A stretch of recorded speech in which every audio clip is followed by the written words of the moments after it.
8. 날씨가 부쩍 쌀쌀해지면서 비가 많이 내렸다.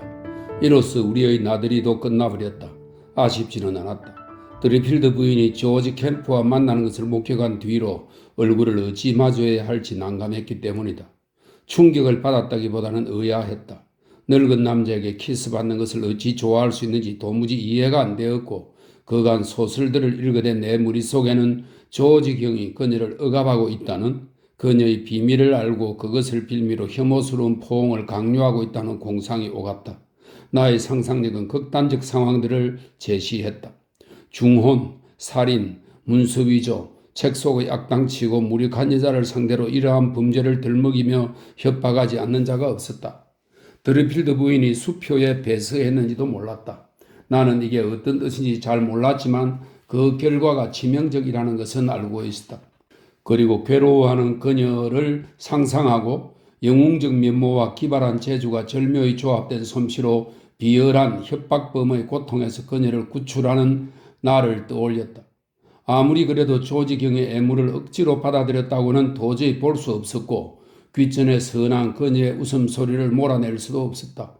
그 웃음소리에는 한 번도 들어본 적 없는 어떤 것이 어려 있었다. 기분이 묘해지면서 숨이 가빠오는 느낌이랄까. 이후 여름방학이 끝나기 전까지 나는 드리필드 부부를 한 번 더 만났다. 시내에서 우연히 마주쳤을 때 그들이 걸음을 멈추고 나에게 말을 걸었다. 나는 갑자기 다시 부끄러움을 심하게 탔다. 드리필드 부인을 쳐다보면 당혹스러워 얼굴을 붉혔다. 얼굴에 죄스러운 비밀을 간직한 기색이 전혀 없었기 때문이다. 그녀는 어린애처럼 장난스럽고 짓궂은 파란 눈으로 나를 부드럽게 바라보았다. 도톰하고 붉은 입술은 금방이라도 미소를 지을 것처럼 자꾸 살짝 벌어졌다. 정직하고 순수한 얼굴이었고 천진한 소탈함이 느껴졌다. 그때 나는 그 느낌을 표현할 길이 없었지만 그 느낌은 또렷했다. 만약 말로 표현할 수 있었다면 그녀는 고지고든 사람 같다고 했을 것이다. 그녀가 조지 경과 놀아날 리 없었다. 분명 무슨 사연이 있을 듯했다. 내 눈으로 보았지만 도저히 믿을 수가 없었다. 학교로 돌아가야 하는 날이 되었다. 짐이 집 마차에 실려 떠난 뒤 나는 혼자 역으로 걸어갔다. 혼자 가는 편이 더 남자다운 것 같아 숙모의 배웅도 마라 했는데 막상 거리를 걸으니 기분이 처졌다. 득캔베리로 가는 지선철도였고 역은 시내 반대편 바닷가에 있었다. 나는 표를 끊고 나서 3등 칸 구석에 자리를 잡았다. 벼랑간 저기 있다 하는 소리가 들렸다. 드리필드 부부가 쾌활하게 기차에 올랐다. 너가 떠나는 걸 배웅해야 할 것 같아서, 그녀가 말했다. 속상하니? 아니요, 그럴 리가요. 아, 금방 만날 건데 뭐. 크리스마스가 돌아오면 시간 가는 줄 모르게 될걸. 스케이트 탈 줄 알아? 아니요, 난 탈 줄 알아. 내가 가르쳐 줄게. 그녀의 쾌활한 태도에 나는 기운이 났고 이들이 작별 인사를 하러 여기까지 나왔다는 생각에 가슴이 뭉클했다. 나는 그 감정을 내색하지 않으려고 안간 힘을 썼다. 이번 학기에는 럭비를 많이 할 것 같아요. 나는 말했다. 2군에 들어가게 될 거예요. 그녀는 반짝거리는 눈으로 다정하게 나를 바라보았고 도톰하고 붉은 입술에 미소를 띄었다. 미소에는 내가 언제나 좋아했던 그 무엇이 있었다. 웃음이든 울음이든 터뜨릴 듯이 그녀의 목소리가 살짝 떨린 것도 같았다. 순간이지만 나는 그녀가 나에게 입을 맞출까봐 두려웠다. 어찌나 두려운지 순간 눈앞이 아찔했다. 그녀는 어른들이 학교에 다니는 사내 아이들에게 흔히 그러듯 은근히 익살을 떨면서 이야기를 계속했고 드리필드는 아무 말 없이 서 있었다. 그는 웃는 눈으로 나를 보면서 턱수염을 당겼다. 그때 차장이 호루라기를 빽 불고 깃발을 흔들었다. 드리필드 부인이 내 손을 잡고 흔들었다. 드리필드가 앞으로 다가왔다. 잘 가렴, 그가 말했다. 이거 너 거란다. 그는 내 손에 작은 꾸러미를 쥐어주었다. 기차가 전기를 내 뿜었다. 풀어보니 휴지에 산 반 크라운짜리 은화 2개였다. 나는 두피까지 온 얼굴이 새빨개졌다. 공돈이 5실링이나 생긴 것은 좋았지만 테드 드리필드가 감히 내게 돈을 주었다는 생각에 분노와 치욕감이 솟구쳤다. 내가 그에게서 무엇이든 받는다니 있을 수 없는 일이었다. 함께 자전거를 타고 배를 탄 것은 사실이지만 그는 사이버가 아니므로, 여기서 사이버는 영국 지하의 인도에서 신분이 높은 유럽인들을 높여 부르던 칭호입니다. 그는 사이브가 아니므로 내게 5실링을 주는 것은 신뢰였다. 나는 돈을 돌려주고 침묵하는 것으로 그가 저지른 결례와 그에 대한 나의 분노를 표현하기로 하고 머릿속으로 엄중하고 냉랭한 편지를 써내려갔다. 마음은 고맙지만 신사가 남이나 다름없는 사람에게 돈을 받는 것은 있을 수 없는 일이라는 점을 지적하기로 했다. 그로부터 2, 3일간 이 문제를 두고 고민했는데 날이 갈수록 그 동전 2개를 포기할 마음이 없어졌다. 드리필드가 친절한 의도에서 그리 했다는 것은 분명했다. 물론 예의범죄를 모르고 분간을 못한 면이 있긴 했다. 나는 돈을 돌려주어 그의 기분을 해치는 것은 가혹한 처사 같아서 그냥 그 돈을 써버렸다. 하지만 드리필드에게 감사 편지를 보내지 않는 것으로 상처받은 내 자존심을 달랬다. 그래도 크리스마스가 되어 방학을 맞아 블랙스터블에 돌아갔을 때 가장 보고 싶은 사람은 드리필드 부부였다. 이미 바깥 세상은 강렬한 호기심으로 내 상상력을 자극하기 시작했지만 그 작고 정체된 곳에서 바깥 세상과 이어진 것은 그들 뿐인 듯 했다. 다만 수줍음을 극복하지 못해 먼저 찾아가지는 않았고 시내에서 마주치는 것에 기대를 걸었다. 그런데 날씨가 굳어서 뼛속까지 스며드는 거센 바람이 거리에 쌩쌩 몰아쳤다. 강풍에 치마가 고깃배처럼 잔뜩 부풀어 이리저리 휘청거리는 사람들이 어쩌다 있을 뿐이었다. 돌풍이 부는 가운데 차가운 빗줄기가 퍼부었고 여름의 정겨운 시골을 포근히 감싸주던 하늘은 이제 도끼를 품고 땅을 찍어 누르는 거대한 검은 장막이 되었다. 드리필드 부부를 우연히 만날 가능성은 희박했다. 어느 날 나는 차를 마신 후 용기를 끌어모아 조용히 길을 나섰다. 역까지는 길이 칠흑같이 어두웠지만 거기서부터 침침한 가로등이 남아 간간히 있어서 보도를 걷기가 한결 수월했다. 드리필드 부부는 골목길 안쪽의 작은 2층 집에 살았다. 거무칙칙한 노란색 벽돌집이었고 출창이 하나 나 있었다. 문을 두드리자 곧 어린 하녀가 문을 열었다. 나는 드리필드 부인이 계시는지 물었다.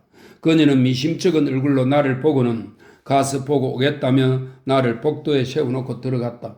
옆방에서 사람들의 목소리가 들려왔지만 하녀가 들어가서 문을 닫자 소리가 그쳤다. 나는 조금 의아했다.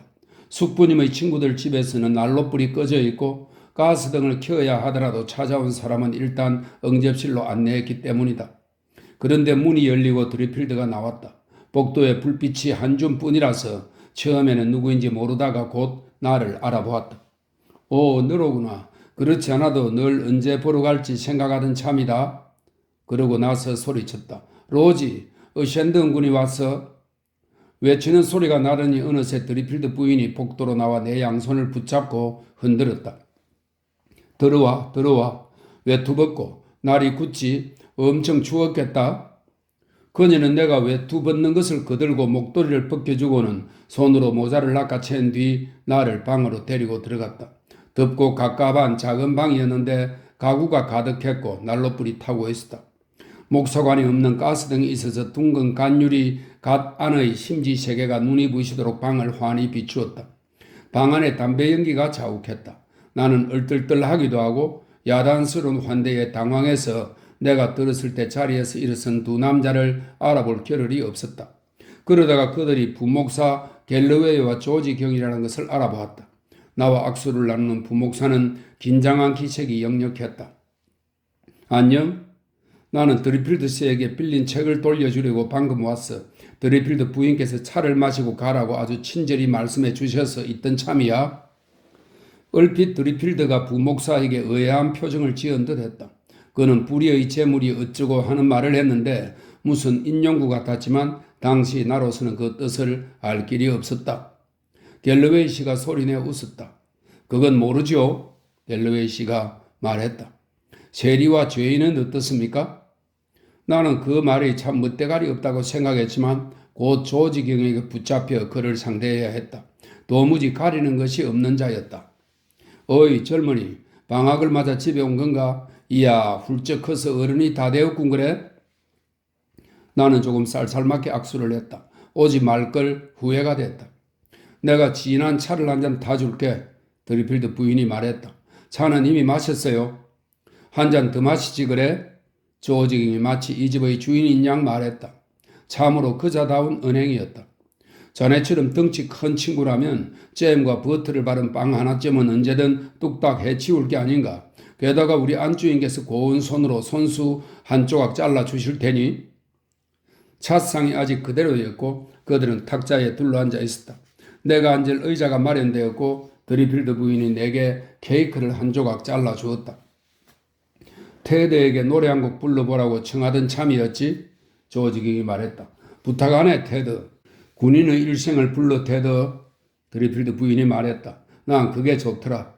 아니 우리는 그 남자로 바닥을 닦았네. 불러보게. 그러면 두 곡 다 부르는 수가 있어. 드리필드가 말했다. 드리필드는 작은 수영 피아노 위에 놓여있던 벤조를 집어들고는 음을 맞추고 노래를 부르기 시작했다. 그는 풍부한 바리톤의 음색을 가지고 있었다. 나는 사람들이 노래하는 광경에 상당히 익숙했다. 목사관에서 다과회가 열릴 때도 그랬고 소령이나 의사의 집에서 열리는 다과회에 가봐도 사람들은 언제나 악보를 들고 왔다. 그들은 연주나 노래 요청을 바라지 않는다는 표시로 악보를 현관에 놓아두었지만 집주인은 차를 마신 후 그들에게 악보를 가져왔느냐고 물었다. 그들은 가져왔다고 수줍게 인정했고 장소가 목사관이면 내가 그것을 가지러 가곤 했다. 이따금 젊은 아가씨가 이제 악기 연주는 그만두었고 아무것도 가져오지 않았다고 하면 그 어머니가 끼어들어 자기가 가져왔다고 말하곤 했다. 하지만 우스꽝스러운 노래를 부르지는 않았고 나 그대에게 아라비아의 노래를 부르리나 잘 자요 내 사랑 내 마음의 여왕 같은 곡들이었다. 마을회관에서 매년 열리는 연주회 때 한 번은 포목상 스미스 선이 웃기는 노래를 불렀는데 뒤쪽에 있던 사람들은 큰 박수를 보냈지만 신사계층 사람들은 아무런 재미도 느끼지 못했다. 정말 재미가 없는 노래였을지도 모른다. 어쨌든 곡 선정에 신중을 기하라는 당부가 다음 연주회 전까지 이어지자 그는 결국 넬슨의 죽음을 불렀다. 드리필드가 부른 다음 곡에는 후렴구가 있어서 부목사와 조지경이 힘차게 노래를 따라 불렀다. 이후 여러 차례 들었지만 지금 기억나는 것은 4절뿐이다. 먼저 우리는 그 남자로 바닥을 닦았네.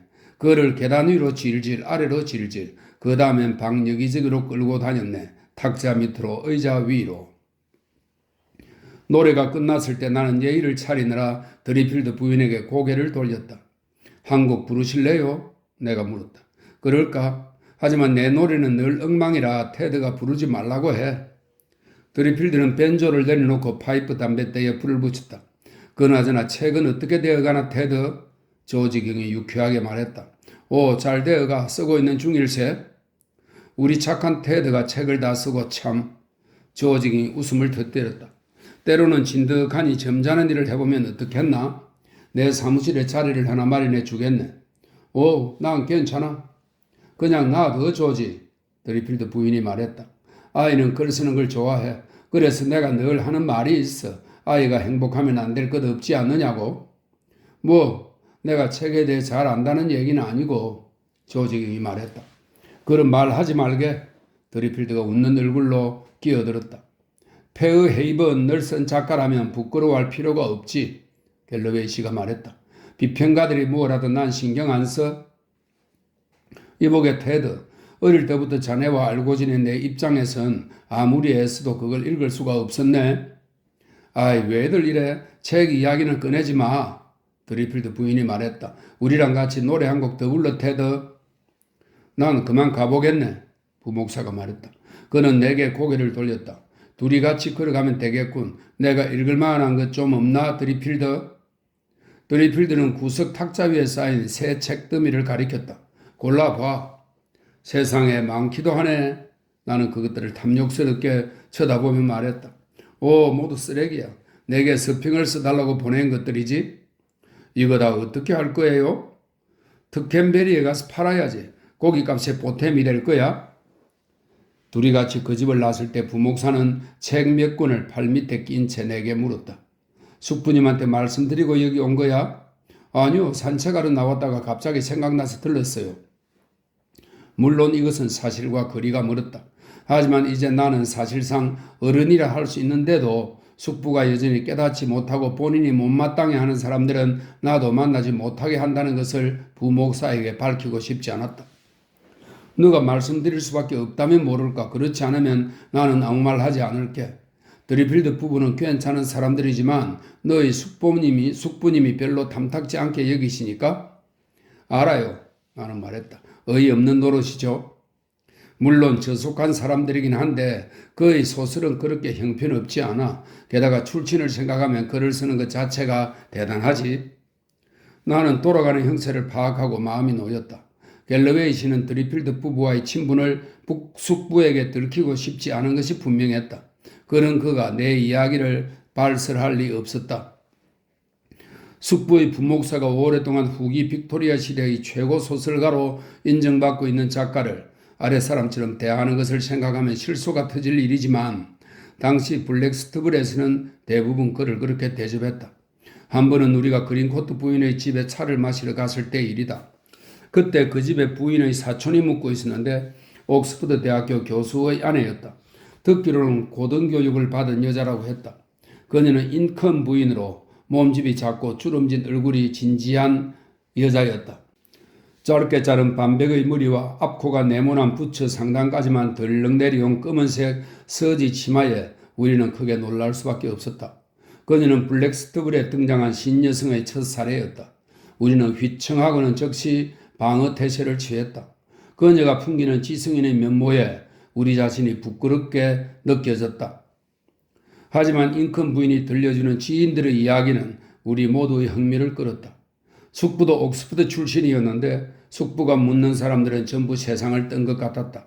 인컨 부인은 험프리 워드 부인을 안다면서 로버트 엘즈미어를 칭찬했다. 이 로버트 엘즈미어는 종교는 인류에 봉사할 때만 이의가 있다는 주제의식으로 논란을 일으켰던 소설입니다. 로버트 엘즈미어를 칭찬했다. 숙부는 그것을 몹쓸 작품이라고 생각하던 차에 자칭 기독교도라는 글래드스톤 씨가 호평하자 몹시 놀랐다.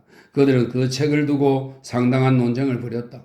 숙부는 그것이 사람들의 의견을 분열시키고 차라리 모르는 게 나을 온갖 생각들을 퍼뜨린다고 말했다. 인컨 부인은 숙부가 워드 부인을 안다면 절대 그런 생각은 못할 거라고 대꾸했다.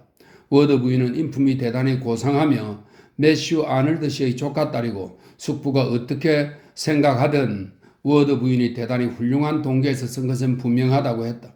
인컨 부인은 브로튼 양과도 아는 사이였고 집안이 아주 좋은 여자가 왜 그런 책을 쓰는지 이상한 일이라고 말했다.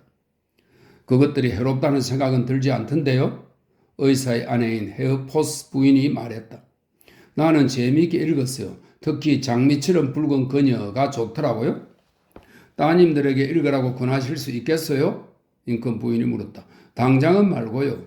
헤이포스 부인이 말했다. 하지만 딸들이 결혼하고 나면 반대하지 않을 생각이에요? 그렇다면 이건 어떨까요? 인컨 부인이 말했다. 제가 지난 부활절에 피렌체에서 소개받은 작가가 있어요. 위다라고. 그건 좀 다른 문제죠? 이 위다는 상류사회를 배경으로 멜로드라마풍 소설을 쓴 여류 소설가입니다. 위다라고. 그건 좀 다른 문제죠? 헤이포스 부인이 대답했다. 숙녀가 되어가지고 어떻게 위다의 책을 읽을 수 있겠어요? 나는 호기심에 한 권 읽었어요. 인컨 부인이 말했다. 영국의 숙녀라기보다는 프랑스 남자가 쓴 소설 같아요. 그런데 그 여자는 정말 영국인이 아니잖아요. 듣기로는 본명이 마드모아젤 드 랄라메인가 그랬어요. 그때 갤러웨이 씨가 에드워드 드리필드 이야기를 꺼냈다. 여기도 작가가 한 명 살아요. 그가 말했다. 그 사람은 그다지 자랑거리는 아니죠. 소령이 말했다. 울프 양의 예전 관리인의 아들인데다 술집 여급이랑 결혼했어요. 그 사람이 글을 쓴다고요? 인컨 부인이 물었다. 그 사람이 신사가 아니라는 건 금세 알 수 있습니다. 부목사가 말했다. 하지만 극복해야 했던 불리한 환경들을 생각하면 글을 쓰는 것만으로도 대단하죠. 원리의 친구랍니다. 숙부가 말했다. 모두들 나를 쳐다보았고 나는 몹시 곤란한 지경에 처했다. 지난 여름에 그들과 같이 자전거를 타고 다녔죠. 원리가 학교로 돌아가고 나서 대체 무슨 책인가 싶어 그 사람 책을 도서관에서 빌렸어요. 첫 권을 읽고는 그냥 반납해 버렸습니다. 사스에게 항의 편지를 보냈고 사스한테 그것을 대여 목록에서 뺐다는 답장을 받았어요. 그것이 내 소유의 책이었다면 즉시 부엌 아궁이에 던져 넣었을 겁니다. 나도 그 사람 책을 하나 훑어본 적이 있어요. 의사가 말했다. 이곳이 배경이라 흥미롭던데요. 몇몇 사람들은 알아보겠더군요. 하지만 좋다고는 말할 수 없었어요. 지나치게 저속했거든요. 나도 그 점을 그에게 지적했어요. 갤러웨이 씨가 말했다. 그랬더니 그 사람 말이 뉴캐슬로 올라가는 석탄선의 사내들과 어부들, 농장 일꾼들은 신사나 숙녀처럼 행동하지 않는다는 거예요. 아니 굳이 왜 그런 인물들에 대해 쓰냐고 숙부가 말했다. 내 말이 그거예요. 헤이포스 부인이 말했다. 세상에 저속하고 사악하고 악랄한 사람들이 있다는 걸 모르는 사람이 없는데 그런 사람들의 이야기를 써서 무슨 도움이 되겠어요? 그 사람을 옹호할 생각은 없습니다. 갤러웨이 씨가 말했다. 그저 당사자에게 들은 대로 그가 설명한 것을 전할 뿐입니다. 물론 그 사람은 디킨스 이야기를 꺼내기도 했어요. 디킨스는 많이 다르지, 숙부가 말했다. 피크윅 클럽 여행기를 싫어할 사람은 없지 않은가? 그건 취향의 문제 아니겠어요? 숙모가 말했다. 나는 항상 디킨스가 참 저속하게 느껴졌거든요. H 발음도 똑바로 못하는 사람들의 이야기는 읽고 싶지 않아요. 요새 날씨가 많이 굳어서 월리가 드리필드 씨와 어울려 자전거를 타지 않으니 얼마나 다행인지 몰라요. 그 사람은 월리가 알고 지낼 만한 사람은 아닌 것 같아요. 갤러웨이 씨와 나는 둘 다 눈을 내리깔았다. 9. 블랙스터블에서 지루한 크리스마스 행사가 열릴 때면 나는 회중 교회 옆에 자리한 드리필드의 작은 집을 찾아갔다. 갈 때마다 조지 경은 늘 있었고 갤러웨이는 종종 있었다. 갤러웨이와 나는 침묵의 공범으로서 친구가 되어 목사관이나 예배 후 제2실에서 마주치면 눈썹을 쓱 축혀 올리며 서로를 쳐다보았다. 우리는 우리의 비밀에 대해 이야기를 나누지는 않았지만 그것을 즐기고 있었다. 둘 다 숙부를 조롱하는 데서 꽤나 큰 만족감을 느꼈던 것 같다. 하지만 거리에서 숙부와 마주친 조지 캠프가 나를 드리필드 내 집에서 자주 만난다고 무심코 말하면 어쩌나 걱정도 되었다. 조지 경은 어떡하죠? 내가 갤러웨이 씨에게 말했다. 아, 내가 다 손을 써놨지. 우리는 크크 웃었다. 나는 슬슬 조지 경이 좋아지기 시작했다. 처음에는 나도 차갑게 굴면서 그를 깍듯이 대했지만 그가 우리의 신분 차이를 전혀 의식하지 않았기 때문에 내가 아무리 거만하게 예의를 차려봤자 자신의 위치를 알 리 없다는 결론에 도달했다. 그는 항상 친근하고 태평하고 활기찼다. 그가 저속하게 나를 놀려대면 나는 고등학생의 재치로 받아쳤다. 우리는 모두를 웃게 만들었고 그를 대하는 내 태도는 자연히 부드러워졌다. 그는 본인의 포부를 끝도 없이 자랑하면서도 내가 그 거창한 상상력을 놀리면 내 농담을 기분 좋게 받아주었다. 그가 하는 말을 들으면 블랙스터블의 멋쟁이 귀족들이 꼭 바보들 같아서 그렇게 재미날 수가 없었다. 그가 그들의 특이한 버릇을 흉내낼 때마다 나는 웃음보가 터졌다. 그는 능청스럽고 저속했으며 옷차림은 늘 기가 찼다. 식사 예절도 엉망이었는데 나는 갈수록 그것이 크게 거슬리지 않았다. 그가 매주 럭비 주간지를 주면 나는 그것을 외투 주머니에 잘 숨겨 집으로 가져와 침대에서 읽었다. 나는 늘 목사관에서 차를 마시고 나서야 드리필드의 집에 갔지만 거기서 되도록 차를 마셨다. 차를 마시고 나면 테드 드리필드는 우스꽝스러운 노래를 불렀다. 노래를 부르면서 벤조를 퉁기거나 피아노를 치기도 했다. 근시였기 때문에 악보를 뚫어지라 쳐다보았고 한 번 노래하면 1시간씩 불렀다. 입가에 늘 미소가 어려 있었고 다 같이 후렴구를 합창하는 것을 좋아했다. 우리는 휘스트를 했다. 이 휘스트는 브릿지 게임의 전신으로 4명이 둘씩 편을 먹고 하는 카드 놀이입니다. 우리는 휘스트를 했다. 나는 휘스트를 꼬마 때 배웠다. 기나긴 겨울 저녁에 숙부와 숙모하고 목사관에서 휘스트를 자주 했는데 숙부는 항상 더미와 편을 먹었다. 이 더미는 휘스트 게임에서 공개하는 패를 말합니다. 숙부는 항상 더미와 편을 먹었다. 재미로 한 게임이었지만 숙모랑 내가 지면 나는 식당 탁자 밑에 들어가 울곤 했다. 테드 드리필드는 영 소질이 없다면서 카드 놀이는 하지 않았다. 우리가 휘스트를 시작하면 그는 난로가에 앉아 연필을 들고 런던에서 배달된 스펙용 책들을 읽었다. 나는 세 사람과 하는 휘스트는 처음이었고 잘하지도 못했지만 드리필드 부인은 카드 놀이에 천부적 재능이 있었다. 평소 행동이 신중한 그녀가 카드 놀이만 하면 신속하고 기민했다. 머리 싸움에서 나머지 우리를 능가했다. 평소에는 말이 많지 않고 말투도 느렸는데 한판이 끝나고 좋은 뜻에서 내 실수를 지적할 때는 말이 명료하고 유려했다. 조지경은 모두에게 그러듯 그녀도 놀려먹었다. 그녀는 소리내어 웃는 일이 좀 채 없었기 때문에 그의 우스갯소리에 그저 미소를 지었고 가끔씩 깔끔하게 받아쳤다. 그들은 애인이라기보다 허물없는 친구처럼 행동했다. 만약 그녀가 가끔 그에게 짓는 표정을 보고 당황하지 않았더라면 나는 그들에 대한 소문도 직접 목격한 장면까지도 잊어버렸을 것이다. 그녀의 시선은 남자가 아닌 의자나 테이블을 보듯 그에게 조용히 머물렀고 그 눈에는 짓궂고 천진한 미소가 어려져 있었다. 그러면 그의 얼굴이 갑자기 부풀어 오르면서 불편한 듯 그가 의자에서 몸을 꿈지럭거리는 것이 보였다. 나는 부목사가 눈치채면 어떡하나 싶어 얼른 부목사를 쳐다보았지만 부목사는 카드에 정신이 팔렸거나 파이프 담뱃대에 불을 붙이고 있었다. 담배 연기가 자욱한 덥고 비좁은 방에서 거의 매일 한두 시간씩 지내다 보니 시간이 번개처럼 흘러 방학이 끝나갔다. 앞으로 석 달간 학교에서 따분하게 지낼 생각을 하니 기운이 다 빠졌다. 너가 없으면 우린 어떡한다니? 드리필드 부인이 말했다. 덤이 게임이나 해야지 뭐. 나는 나의 부재와 함께 카드 놀이도 끝날이라는 것을 알고 기분이 좋았다. 내가 자율학습을 하는 동안 이들이 나를 까맣게 잊고 그 작은 방에 둘러앉아 재미나게 노는 것은 싫었다. 부활절 방학이 얼마나 길지? 갤러웨이 씨가 물었다. 3주쯤 돼요. 그때 재미나게 놀면 되겠다. 드리필드 부인이 말했다. 날씨가 좋을 테니까 아침에 자전거를 타고 와서 차 마시고 휘스트하자. 너 실력이 많이 늘었어. 이번 부활절 방학 때 일주일에 서너 번씩 하고 나면 앞으로 누구랑 게임을 하든 끄떡 없을 거야. 10. 드디어 학기가 끝났다. 블랙스톱을 역에서 기차 밖으로 나오자 기분이 끝내주게 좋았다. 그새 나는 조금 더 자랐다. 특캔베리에서 새 정장을 한 벌 맞추었고 넥타이도 하나 새로 장만했다. 차를 마시자마자 곧장 드리필드네 집으로 달려갈 생각이었다.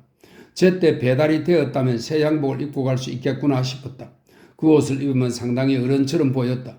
콧수염을 기르려고 밤마다 윗입술 위쪽에 바셀린을 바르고 있었다. 시내를 지날 때는 드리필드 부부가 보일까 싶어 그들이 사는 집 쪽을 쳐다보았다. 마음 같아서는 그 집에 들러 인사를 하고 싶었지만 오전에 드리필드는 글을 썼고 드리필드 부인은 남 앞에 모습을 드러내지 않았다. 그들에게 들려줄 흥미진진한 이야기가 많았다. 체육대회에서 100야드 달리기 예선을 통과한 데다 장애물 달리기는 2등을 차지했다. 하절기 역사과목 우등상을 노리고 있었기 때문에 이번 방학에는 잉글랜드 역사를 열심히 파볼 생각이었다. 동풍이 불었지만 하늘은 파랗고 봄 기운이 감돌았다. 바람의 빛깔이 선명해진 시가지는 새 펜으로 그은 듯 윤곽이 뚜렷해서 세무엘 스콧의 그림처럼 조용하고 순진하고 아늑해 보였다. 이것은 지금 돌이켜보니 드는 생각일 뿐이고 그때는 그저 평소 블랙스터블의 시가지로 보였다. 철도교에 갔을 때 건축 중인 집이 두세 채 보였다. 세상에, 나는 말했다. 조지경이 짓고 있나 본데? 저쪽 들판에 작고 하얀 양들이 뛰놀았다. 느릅나무들은 이제 막 초록 옷을 갈아입기 시작했다. 나는 연문을 통해 집 안으로 들어갔다. 숙부는 난로가 팔걸이 의자에 앉아 더 타임스를 읽고 있었다. 내가 숙모를 소리쳐 부르자 숙모가 아래층으로 내려왔다.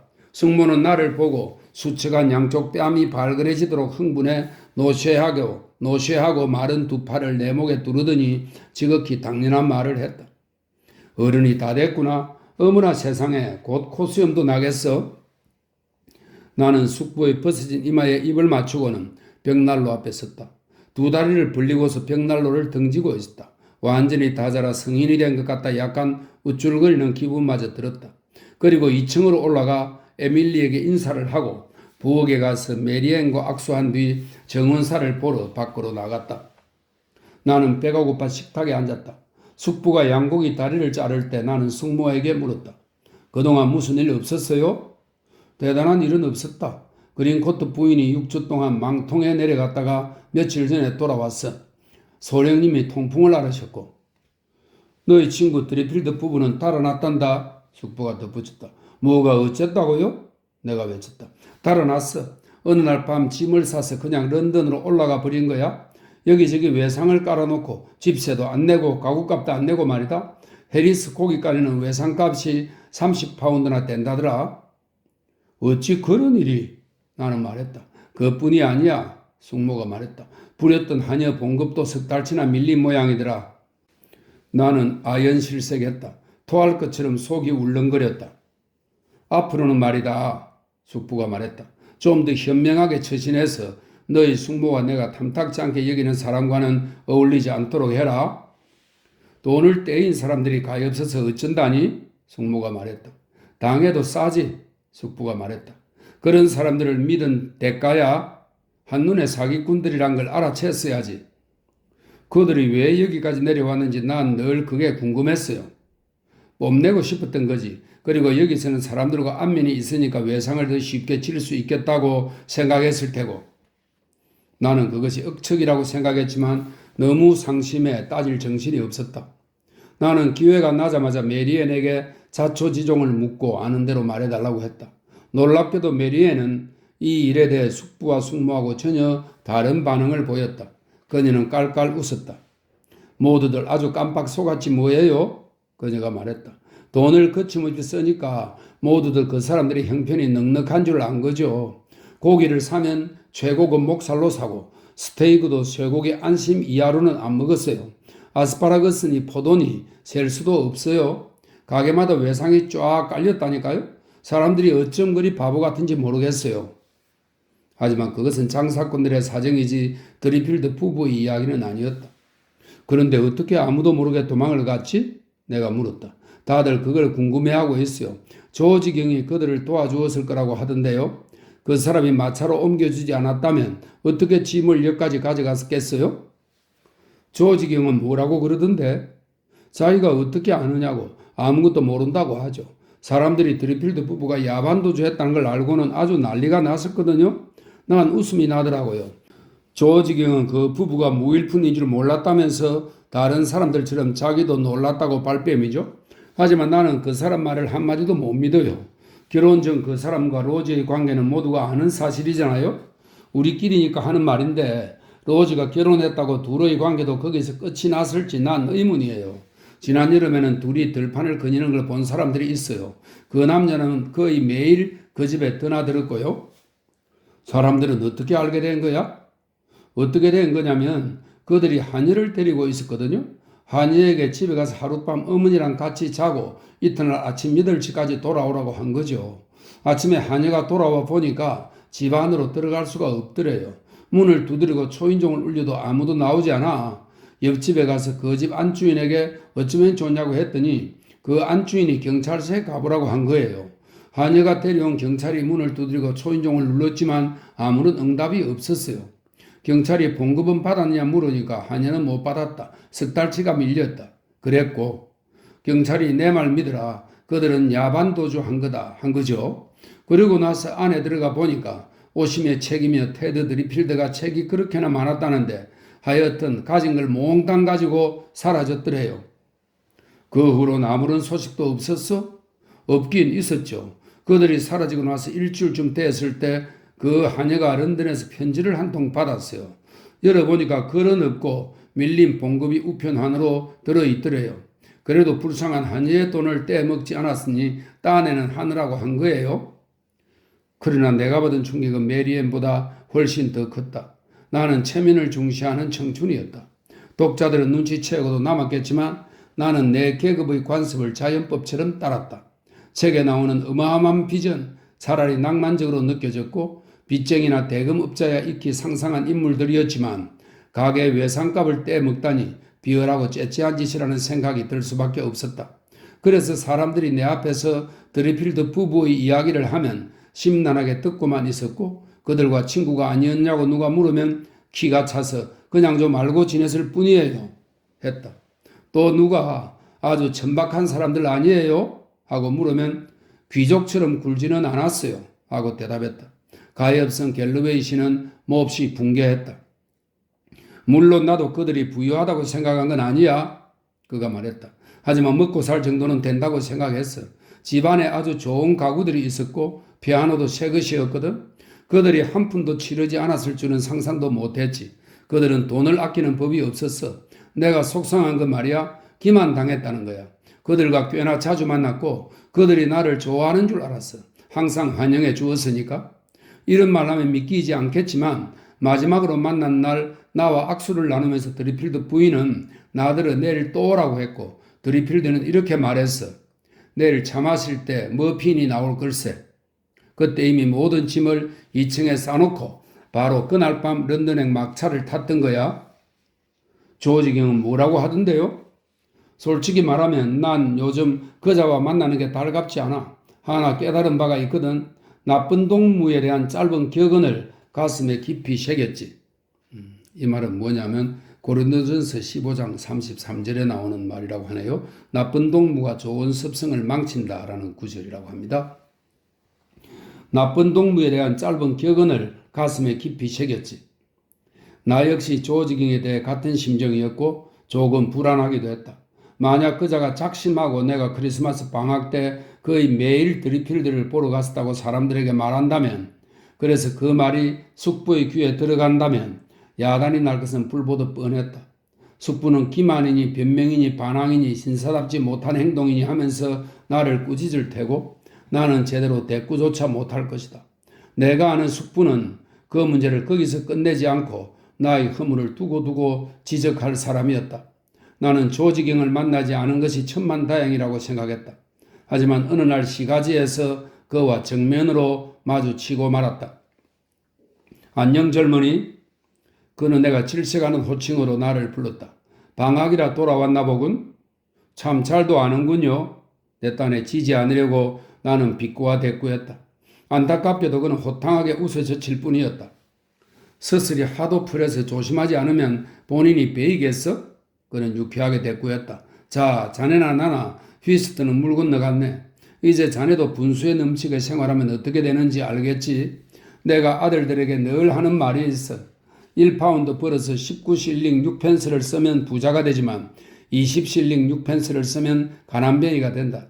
작은 돈을 아끼게 젊으니 그럼 돈이 떨어질 일은 없을 거야? 말은 그렇게 해도 불쾌한 기색은 없었다.